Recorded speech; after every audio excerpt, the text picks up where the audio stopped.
An waraani hiikachuu qaba jenna. Ani humni Tigraayis jiru, ka Oromiyaas jiru, ka Beenishaangul Gumuuzis jiru, humna Finfinnee jiru wajjin. Humna Finfinnee jiru wajjin dirdiri keessaa seenudha. Dhagaa. Dhiisa harka dhiisa. Humni ani hiikkadhu yoo jeen hiikkatu hin jiru har'a. Maaliif dhaloota mataa fiitiin malee namaan hin masakamne ijaarree jirra. Ijoolleen bosona jirtu bar ijoollee teenya ijoollee nu qarre nama biraati miti. Namni harka kennu namni qawwee hiikkatu hin jiru.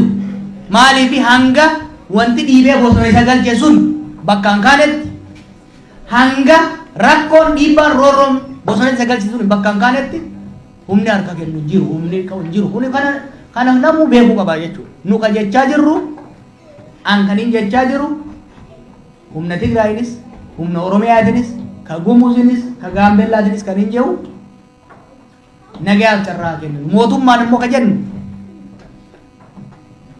dhiisii karaan kunii sis biyyas saba keenyas qilee malee gara tokko hin geessudha kan jechaa jiru. Wanni jechaa jirru wanni dhaammachaa jirru waan baranni irraa kaane odeeffannoo hedduu qabna. Odeeffannoo qabnurraa kaane muuxannoo biyyoota biraata irraa kaane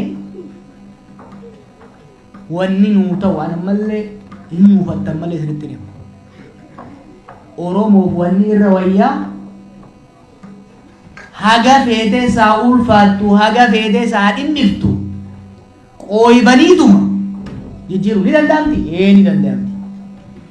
Ni danda'amti. Wayyaanee buqqisuu hin danda'amu osoo hojii agarsiifne. We can do it. Yoo wal dhageenye boone yaa. Kaankiinis baankiinis osoo yaa caalamu. Yoo wal dhageenye.